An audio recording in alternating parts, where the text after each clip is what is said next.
Very good afternoon. तो देखिए, अभी हम लोगों ने थोड़े पहले 11th का एक टॉपिक देखा था। अब हम लोग स्टार्ट करते हैं कुछ 12th के टॉपिक से। कई बच्चों को हमेशा कंफ्यूजन होता है कि सर ऑप्टिक्स है, बहुत कॉम्प्लिकेटेड पार्ट है हम लोगों के लिए।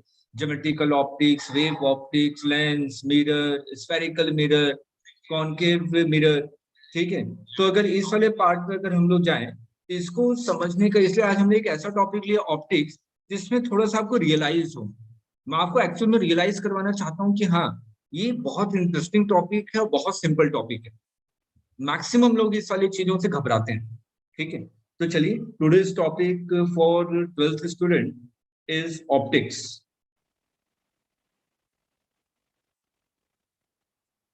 चलिए, आपको ये भी पता है कि जब हम लोग 12th की पढ़ाई स्टार्ट करते हैं तो सबसे पहले इलेक्ट्रोमैग्नेटिज्म, सबसे पहले हम लोग चार्ज रेस्ट पे है उसके एनालिसिस करते हैं, इलेक्ट्रोस्टैट, पोटेंशियल, कैपेसिटेंस। उसके बाद चार्ज आपका मूव करने लग जाता है तो करंट के बारे में एनालिसिस करते हैं। चार्ज है आपके मूवमेंट के कारण मैग्नेटिक फील्ड आती है तो मैग्नेटिज्म के बारे में स्टडी करते हैं। इसी तरीके से आगे बढ़ते बढ़ते हम लोग आखिर में इलेक्ट्रोमैग्नेटिक वेव में पहुंच जाते हैं। इलेक्ट्रोमैग्नेटिक वेव क्या है? जिसमें आपकी इलेक्ट्रिक फील्ड और मैग्नेटिक फील्ड दोनों मौजूद हों, उसको हम लोग इलेक्ट्रोमैग्नेटिक वेव कहते हैं। तो यहाँ पे आपको भी पता है कि इलेक्ट्रोमैग्नेटिक वेव, अगर मैं लाइट के बारे में बात करूं तो लाइट क्या है आपका? Electromagnetic wave. लाइट चैप्टर के बाद आता है बेटा ये। जब हम लोग इलेक्ट्रोमैग्नेटिक वेव पढ़ लेते हैं उसके बाद हम लोग ऑप्टिक्स के बारे में पढ़ते हैं।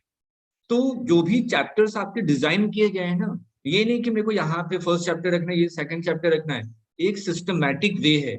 अगर कंसेप्चुअली हम लोग समझें तो हर एक चीज का एक दूसरे से कोरिलेशन है। तो ऑप्टिक्स के बारे में पढ़ें तो ऑप्टिक्स में बेसिकली हम लोग किसके बारे में एनालिसिस करते हैं? Wave nature of light. इस चीज को ध्यान में रखिएगा। ऑप्टिक्स में हम लोग किसके बारे में स्टडी करते हैं?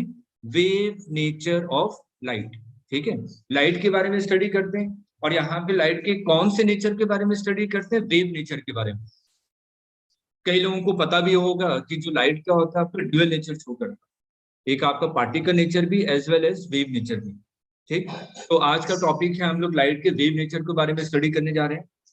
चलिए, अगर मैं बेसिक चीज आपसे पूछूं कि वेव का मतलब क्या होता है, कि what do mean by wave, कोई बताएगा कि वेव का मतलब क्या होता है बेटा?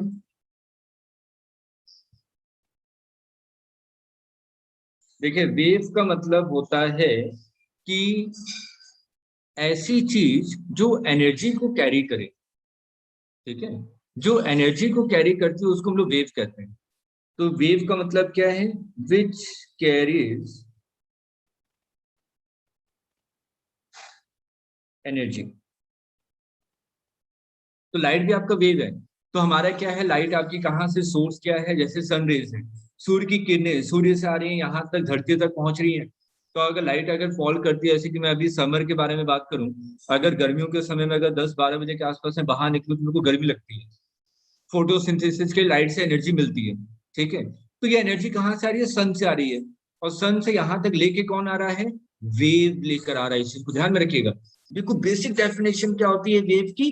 वेव की बेसिक डेफिनेशन होती है which carries energy from one point two another point. Wave आपका क्या होता है? एनर्जी कैरियर होता है। वो एनर्जी को एक पॉइंट से दूसरे पॉइंट तक लेकर आता है। तो जो हम लोग बेसिकली वेव को रिप्रेजेंट करते हैं, आपको ही पता है, बिल्कुल साइनसॉइडल फंक्शन से हम लोग वेव को रिप्रेजेंट करते हैं। 11th में आपने पढ़ा होगा एसएचएम वेव। तो हम लोग उस सारे पोर्शन को नहीं जा रहे हैं, ऑप्टिक्स के बारे में बेसिकली हम लोग डिस्कशन करेंगे। तो मैंने कहा कि ये आपका वेव है, ये आपका वेव है, ये इस डायरेक्शन में मूव कर रहा है वी वेलोसिटी से। तो वी क्या है आपकी? Wave velocity. Wave velocity. और दूसरे शब्दों में हम लोग क्या कह सकते हैं? दूसरे शब्दों में हम लोग ये कह सकते हैं कि ये जो वेव वेलोसिटी है, इसका मतलब क्या? किस स्पीड से आपकी एनर्जी एक पॉइंट से दूसरे पॉइंट तक मूव कर रही है। क्योंकि वेव का मतलब क्या होता है? Energy carrier. इसका मतलब एनर्जी आपकी एक पॉइंट से दूसरे पॉइंट पे मूव कर रही है। और आपने यहाँ पे कहा कि ये कितनी स्पीड से मूव कर रही है? वी स्पीड से। तो आपने कहा कि वेव की वेलोसिटी कितनी है? वी है। इसका मतलब कि एनर्जी कितनी स्पीड से मूव कर रही है? वी स्पीड से मूव कर रही है। अब हम लोग एक जो बेसिक चीज जानते हैं बिल्कुल मैकेनिक्स को याद रखिए, ठीक है। तो मैकेनिक्स में हम लोग पढ़ते हैं speed is equal to distance upon time. तो सेम फिनोमिनन हम लोग यहाँ पे भी अप्लाई करेंगे, सेम कॉन्सेप्ट हम लोग यहाँ पे भी अप्लाई करेंगे, speed is equal to distance upon time. लेकिन यहाँ पे हम लोग वेव के बारे में बात कर रहे हैं, तो यहाँ पे हम लोग एक चीज को डिफाइन करते हैं, टाइम पीरियड और वेवलेंथ। तो देखिए टाइम पीरियड का मतलब क्या होता है। टाइम पीरियड का मतलब होता है कि कितने टाइम के बाद, अगर वेवफॉर्म दिया हुआ है तो कितने टाइम के बाद सेम वेवफॉर्म रिपीट हो, उसको हम लोग कहते हैं टाइम पीरियड।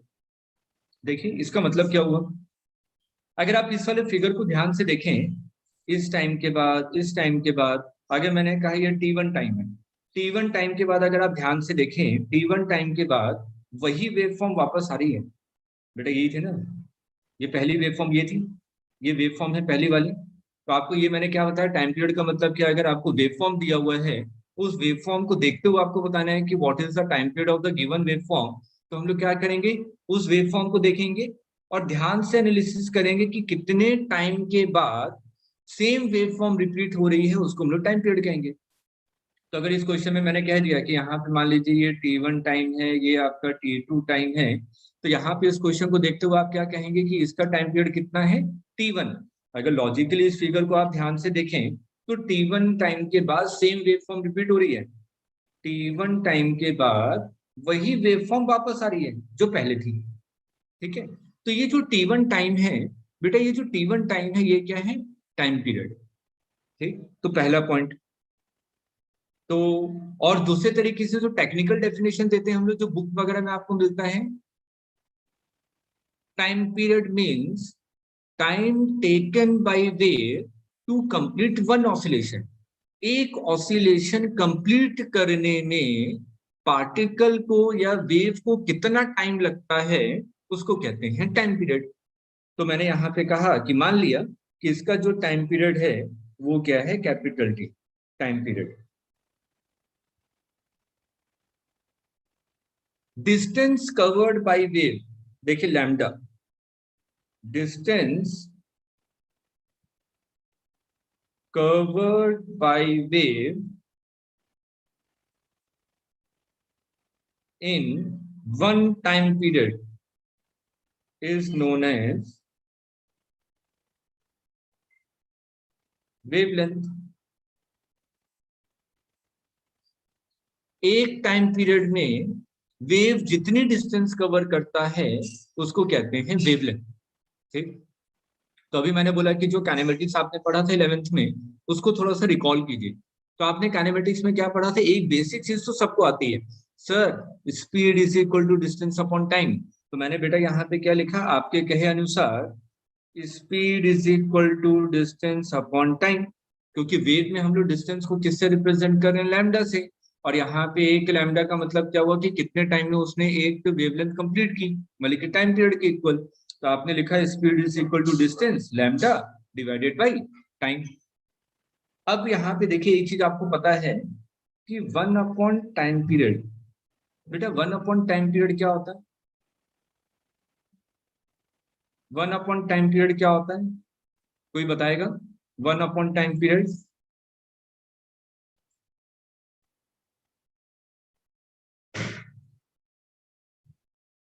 कोई भी, वन अपॉन टाइम पीरियड क्या होता है। देखिए आप सभी लोगों को आता है, मेरे को पता है कि ऐसा नहीं है कि किसी को आता ना हो। तो आप सभी लोग इस चीज को जानते हैं कि वन अपॉन टाइम पीरियड क्या होता है बेटा, फ्रीक्वेंसी, ठीक। तो वन अपॉन टाइम पीरियड क्या होता है बेटा, फ्रीक्वेंसी। अब देखिए यहाँ पे आपको क्या मिला, v is equal to lambda by T, और वन अपॉन टाइम पीरियड क्या है, फ्रीक्वेंसी। तो इसको मैं क्या लिख सकता हूँ, v is equal to lambda into f, ठीक है ये। अब एक छोटा सा एग्जांपल लेते हैं, ठीक है। तो हमें वेव के बारे में थोड़ी सी और एनालिसिस करेंगे, क्योंकि बेटा वेव में हम लोग क्या करें, लाइट के बारे में स्टडी कर रहे हैं, ठीक। ऑप्टिक्स में भी लाइट के बारे में स्टडी करना है, तो हमें सबसे पहले लाइट को समझना पड़ेगा ना, तभी तो उसके बारे में स्टडी करेंगे कि कौन कौन से इंस्ट्रूमेंट होते हैं, इन सब चीजों के बारे में बेसिक डेफिनेशन में देखें। चलिए, तो आपने कहा speed is equal to lambda into f. एक बेसिक सा एग्जांपल लेते हैं। जैसे कि मान लीजिए मैंने कहा कि आप बाइसाइकिल राइड कर रहे हैं, ठीक है, साइकिल चला रहे हैं, ठीक, सभी लोग चलाते हैं, आप लोग भी चलाते हैं, ठीक है। तो उसी का एग्जांपल लेते हैं और उसको हम लोग लाइट से कोरिलेट करेंगे ताकि चीजों को अच्छी तरीके से समझ सकें, ठीक। अब मैं आपसे पूछूं कि आप साइकिल राइड कर रहे हैं और जो रोड है वो प्लेन है, प्लेनर रोड है, ठीक है, और आप स्ट्रेट मूव कर रहे हैं, और स्ट्रेट मूव करते करते आपकी स्पीड से मान लीजिए 40 किलोमीटर पर आवर, बहुत तेजी में आप साइकिल राइड कर रहे हैं और आपकी साइकिल की स्पीड कितनी है, 40 किलोमीटर पर आवर। अब आगे जाने के बाद मैंने कहा कि रोड एंड हो रहा है, वहां पे कीचड़ स्टार्ट हो रहा है, आगे मड़ी एरिया था, ठीक है, कीचड़ है, ठीक। तो जैसे आप कीचड़ में एंटर करते हैं तो क्या होता है, पहला पॉइंट अगर मैं आपसे पूछूं, जैसे ही आप प्लेन रोड से कीचड़ में एंटर करते हैं तो क्या आपकी साइकिल जिस डायरेक्शन में मूव कर रही थी वो डायरेक्शन चेंज होगा, यस और नो। जिस डायरेक्शन में आपकी साइकिल मूव कर रही थी क्या वो डायरेक्शन चेंज होगा? हाँ, बिल्कुल सही बेटा, डायरेक्शन चेंज होगा, ठीक।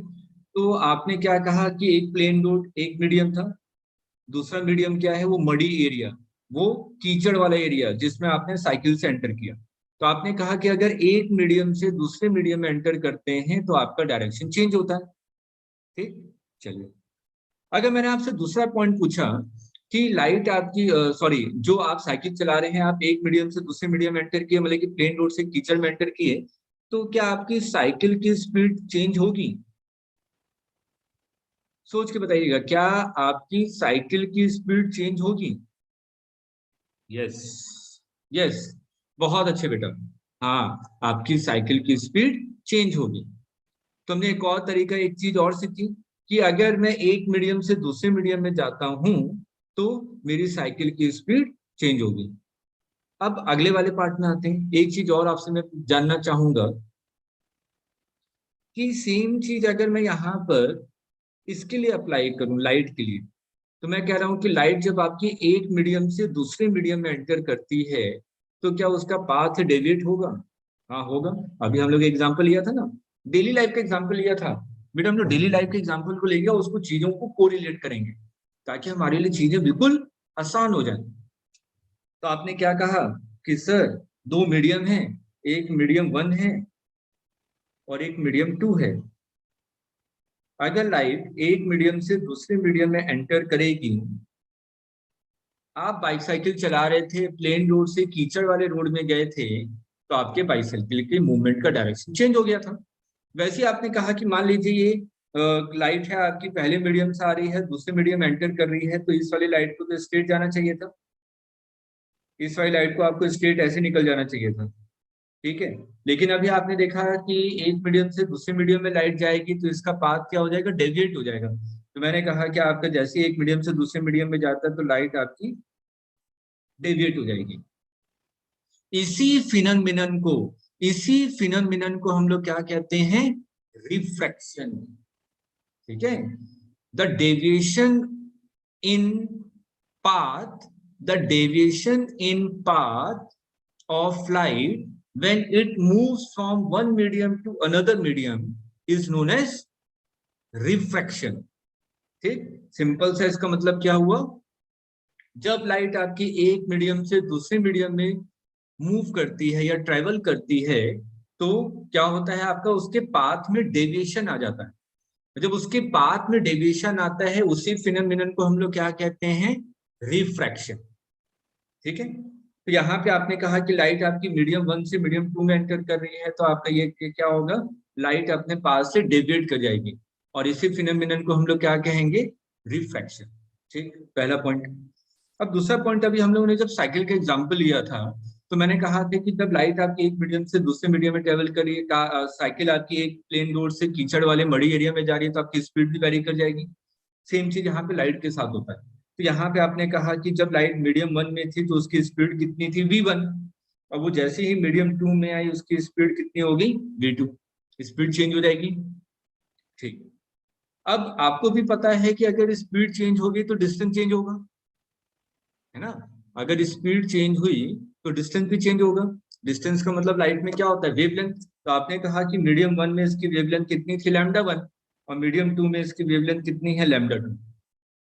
थर्ड इंपॉर्टेंट पॉइंट, ऐसा जो फ्रीक्वेंसी, अच्छा आप सोच के थोड़ा सा बताइए, क्या फ्रीक्वेंसी मीडियम पे डिपेंड करती है? फ्रीक्वेंसी का मतलब क्या होता है, number of oscillation in 1 second, 1 second में कितने ऑसिलेशन आपके हो रहे हैं, ठीक, number of oscillation in 1 second. तो यहाँ पे बताइए कि लाइट जब आपकी एक मीडियम से दूसरे मीडियम में एंटर करती है तो फ्रीक्वेंसी चेंज होगी कि वही रहेगी? बेटा थोड़ा सा सोच विचार कीजिएगा, तुरंत आंसर पे मत जाइए, आप लोग सोचेंगे उसके बाद मेरे को आंसर दीजिए, यस और नो। कि लाइट आपकी जब एक मीडियम से दूसरे मीडियम में जाती है तो दोनों मीडियम में फ्रीक्वेंसी सेम रहेगी कि अलग अलग रहेगी? बताइए कोई भी, मैं आपके चैट को देख रहा हूँ बेटा, कोई भी बताइए।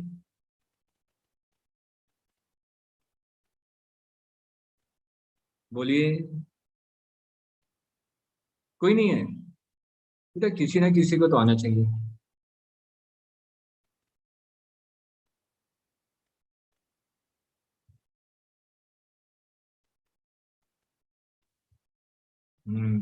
बिल्कुल सही।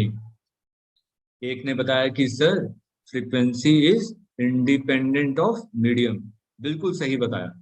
जैसे एक एग्जांपल लें, इस चीज को समझा जाए, किसी भी चीज पे विश्वास मत कीजिए, हमेशा पूछिए सर इसके पीछे रीजन क्या है, आपको रीजन जरूर मिलेगा। तो देखिए, अगर मैंने कहा कि मान लीजिए आपके हाथ में बहुत सारे बॉल्स हैं, ठीक है, आपके हाथ में क्या है, बहुत सारे बॉल्स हैं। अब आप क्या कर रहे हैं, बॉल को थ्रो कर रहे हैं, तो फ्रीक्वेंसी का मतलब क्या हुआ, यहाँ पे अगर मैं फ्रीक्वेंसी को डिफाइन करूँ तो मैं कहूंगा कि 1 सेकंड में मैंने कितने बॉल्स थ्रो किए। तो मेरे से बोला गया कि मैंने कहा कि 1 सेकंड में मैंने कितने बॉल्स थ्रो किए, 5 मान लीजिए। तो मैं 5 बॉल थ्रो कर रहा हूँ कितने में, 1 सेकंड में, तो मेरी फ्रीक्वेंसी कितनी होगी बेटा, 1, सॉरी 5। 1 सेकंड में कितने थ्रो किए, 5, तो फ्रीक्वेंसी कितनी होगी, 5। मान लीजिए यहाँ पे एयर है और कुछ दूरी पे क्या है, वाटर है, मीडियम चेंज हो गया ना, यहाँ पे एयर है और यहाँ पे कुछ दूरी पे क्या है, वाटर है, पानी है, ठीक है। और मैं बॉल थ्रो कर रहा हूँ, एक बंदा पानी में खड़ा है, मैं बॉल थ्रो कर रहा हूँ और एक बंदा एयर में खड़ा था। तो जो एयर में खड़ा है वो क्या कहेगा कि सर ने 1 सेकंड में कितनी बॉल थ्रो की, 5। अब जो बंदा पानी में खड़ा है वो क्या बोलेगा कि 1 सेकंड में कितनी बॉल एंटर कर रही है पानी में, 5। जितना उतनी एंटर करेंगे ना, स्पीड वेरी करे उसमें ना कोई मतलब है कि नंबर ऑफ बॉल्स उतनी एंटर करेंगे 1 सेकंड में जितना आपका एयर में एंटर कर रहे थे। तो आपने यहाँ पे क्या कहा कि frequency is independent of medium. दूसरा तरीका समझने का, कि जो फ्रीक्वेंसी होता है, फ्रीक्वेंसी बेटा किस पे डिपेंड करता है, सोर्स पे, कि उसका स्रोत क्या था, किस सोर्स से वो आया था। तो फ्रीक्वेंसी क्या है आपका, सोर्स पे डिपेंड करता है, वो मीडियम पे डिपेंड नहीं करता। तो यहाँ पे भी फ्रीक्वेंसी अगर आपने मान ली F1 थी और यहाँ पे F2 थी, तो अभी आपने कहा कि frequency is independent of medium, तो आपने लिखा F1 is equal to F2। इस वाले रिलेशन को देखिए, फ्रीक्वेंसी इज इक्वल टू क्या है, V अपॉन लैम्डा। तो F1 का मतलब क्या हुआ, V1 अपॉन लैम्डा 1, और F2 का मतलब क्या हुआ, V2 डिवाइडेड बाई लैम्डा 2। तो यहाँ पे वैल्यू पुट करेंगे तो कितना हो जाएगा, V1 upon V2 is equal to lambda 1 divided by lambda 2। एक बहुत इंपॉर्टेंट रिलेशन निकल के आया, इसको आप लोग हमेशा याद रखेंगे कि V1 upon V2 is equal to lambda 1 divided by lambda 2। चलिए एक चीज और जो आप लोग जानते हैं कि ये तो हमने स्पीड से रिलेटेड बातें कर ली।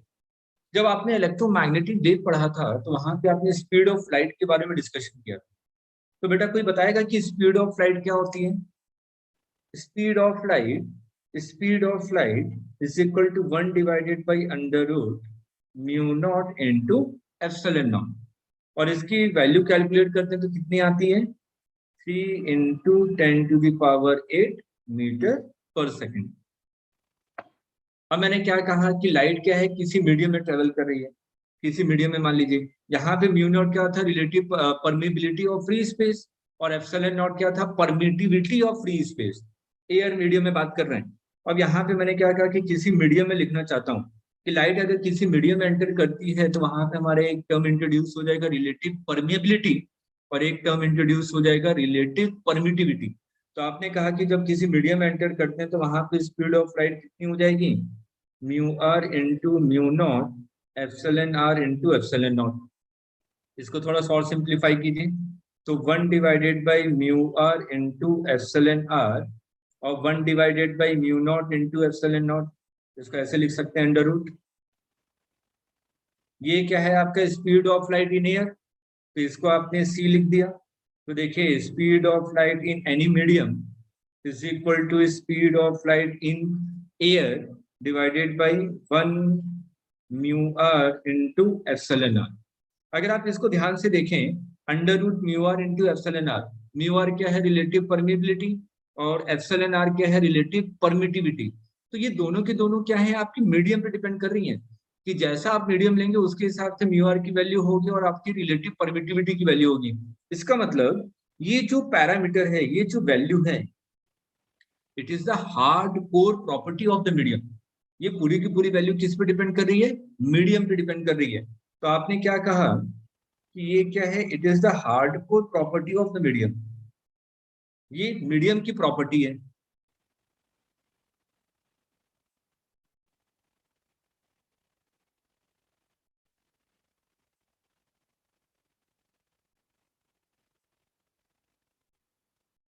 अब ये जो आपकी hard core property of medium है, तो इसको एक मैंने नया टर्म इंट्रोड्यूस किया और उसको मैंने लिख दिया speed of light in medium is equal to speed of light in air divided by mu.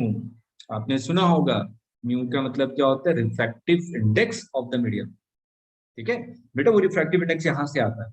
अब देखिए यहाँ पे हम लोग क्या लिखेंगे, speed of light in medium divided by speed of light in air is equal to 1 upon mu. अगर इसको हम लोग और थोड़ा सा ध्यान से लिखें तो हम लोग लिखेंगे v1 अपॉन v2, और 1 क्या होता है, एयर का रिफ्रैक्टिव इंडेक्स होता है, और म्यू क्या है आपका, मीडियम का रिफ्रैक्टिव इंडेक्स। तो हमने लिखा v1 upon v2 is equal to n2 by n1। n2 क्या है आपका, refractive index of the second medium divided by refractive index of the first medium.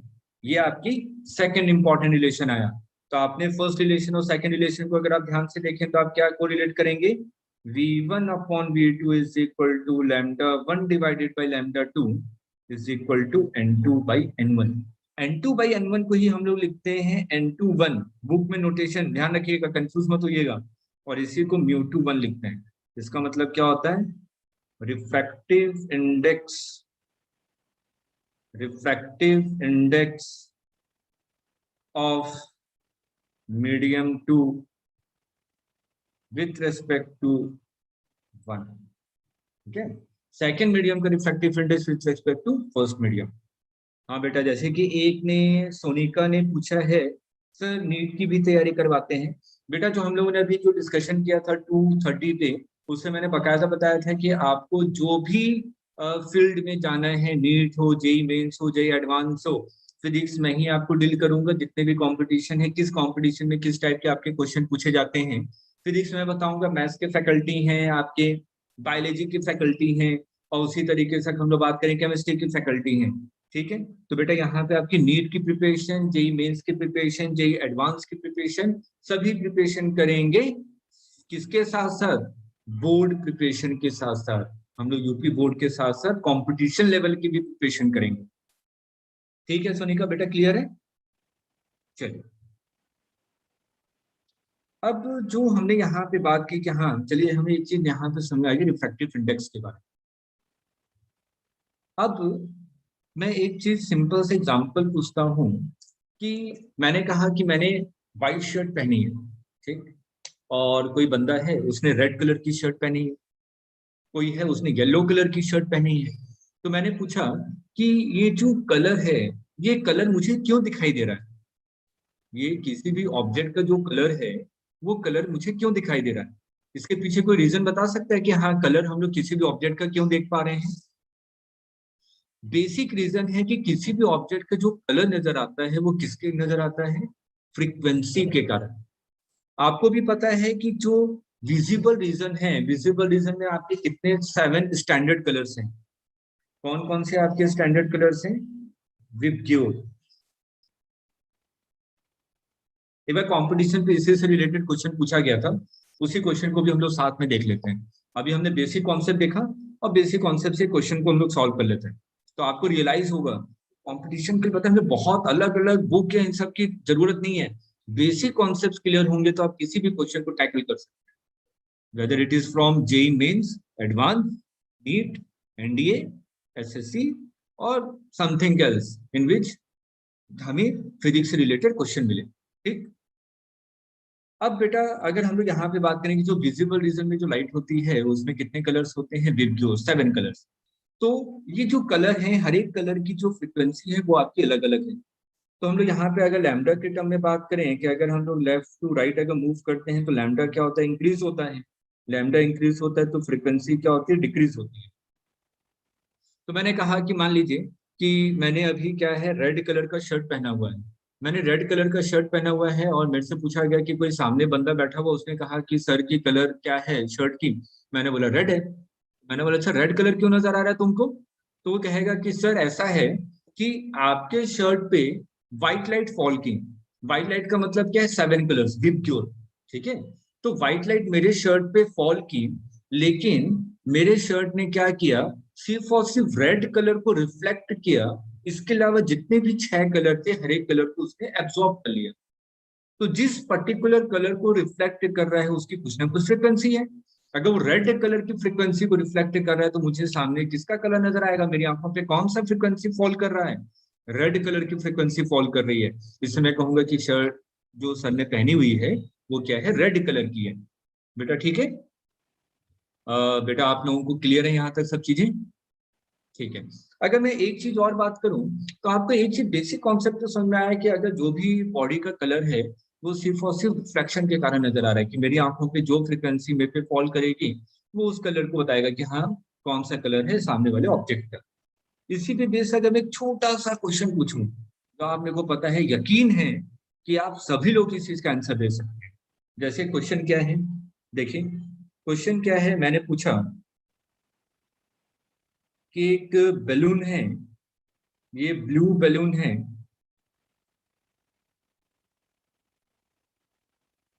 और एक आपका रेड बैलून है। इसमें हम लोग लाइट फॉल करवा रहे हैं। पहले वाले पे रेड लाइट को फॉल करवाया, लेजर लाइट है, रेड लाइट को फॉल कराया, रेड लेजर लाइट। दूसरे वाले पे भी रेड लेजर लाइट को फॉल करवाया।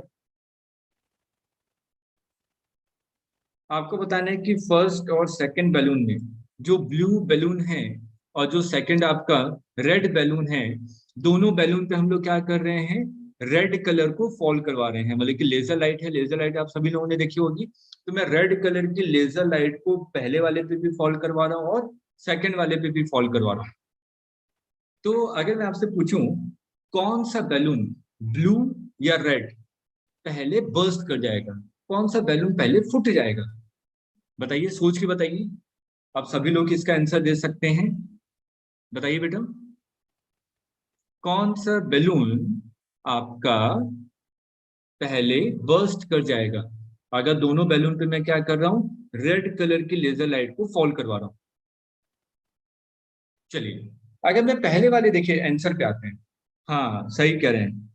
अगर मैं आंसर पे आऊं तो मैंने कहा कि जो पहला वाला ब्लू बैलून है, तो इसका कलर ब्लू है। इसका मतलब ब्लू का मतलब क्या हुआ, ये ब्लू को रिफ्लेक्ट करेगा, इसके अलावा जितने भी कलर्स हैं वो उसको एब्जॉर्ब कर लेगा।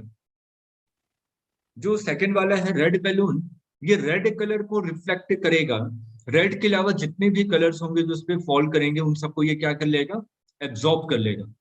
तो पहले वाले बैलून में देखिए कि रेड कलर इस पे फॉल हो रहा है और पहला वाला बैलून क्या है, ब्लू है। इसका मतलब वो ब्लू को रिफ्लेक्ट करेगा और ब्लू के अलावा सभी कलर्स को वो एब्जॉर्ब करने वाला है। तो ये रेड वाले कलर को एब्जॉर्ब कर लेगा। तो ये जो आपकी जो रेड कलर की फ्रीक्वेंसी है उसको एब्जॉर्ब कर लिया। इसका मतलब एनर्जी को इसने एब्जॉर्ब कर लिया। एनर्जी को एब्जॉर्ब कर लिया, इसका मतलब ये जो पहला वाला बैलून है ब्लू वाला, वो जल्दी बर्स्ट कर जाएगा। लेकिन अगर सेकंड वाले को अगर हम लोग ध्यान से देखें तो सेकंड वाला रेड कलर का है, तो रेड वाली लाइट इस पे जब फॉल करेगी तो रेड को रिफ्लेक्ट करेगी, बर्स्ट करेगा, लेकिन कुछ टाइम की बात करेगा। तो सिंपल क्वेश्चन क्या था कि इन दोनों बैलून में से कौन सा बैलून पहले बर्स्ट करेगा, जो आपकी एनर्जी को एब्जॉर्ब कर ले। तो ब्लू वाला क्या कर रहा है, रेड लाइट वाली लेजर लाइट को एब्जॉर्ब कर रहा है, एनर्जी को एब्जॉर्ब कर रहा है, इसलिए वो सबसे पहले बर्स्ट कर जाएगा। बेटा मेरे ख्याल से यहाँ तक आप सभी लोगों को चीजें क्लियर होंगी। तो हम लोग जो नेक्स्ट टॉपिक कल करेंगे ऑप्टिक्स की ही आगे करेंगे। तो जो कल का टॉपिक हम लोगों का होगा इंटरफेरेंस, ठीक है, जो हम लोग सुपरपोजिशन थ्योरम लगाते हैं कि एक वेव है, दो वेव है, कंस्ट्रक्टिव इंटरफेरेंस, डिस्ट्रक्टिव इंटरफेरेंस, ये क्या मतलब होता है, कोहेरेंट सोर्स क्या होते हैं, इसके बारे में। ठीक है, देखिए फिजिक्स है बहुत वाइड, ठीक है, बहुत सारी चीजें हैं। तो हम लोग कुछ कुछ टॉपिक ले लें ताकि थोड़ा सा इंटरेस्ट आए कि हाँ सर के पढ़ाने का तरीका क्या है, चीजें मुझे समझ में आ रही है कि नहीं, मेरे को ये सब बेसिक चीजें आती थी कि नहीं आती थी, नहीं आती तो मेरे को ध्यान देने वाली आवश्यकता है। ठीक है, तो इन सब चीजों पे हम लोग वर्कआउट करेंगे। ठीक है, चलिए, हैव अ गुड डे। कल हम लोग फिर से मुलाकात करते हैं, वही जोश के साथ, वही जुनून के साथ। इंसान को, उसी इंसान को हमेशा कामयाबी मिलती है जिसके अंदर जुनूनियत होती है। बेटा अपने अंदर जुनूनियत को पैदा कीजिए, और हम लोग नए जोश के साथ फिर कल वापस इसी प्लेटफॉर्म पे मिलते हैं और कुछ नए टॉपिक के बारे में इंट्रोड्यूस किया जाएगा। Okay, bye bye.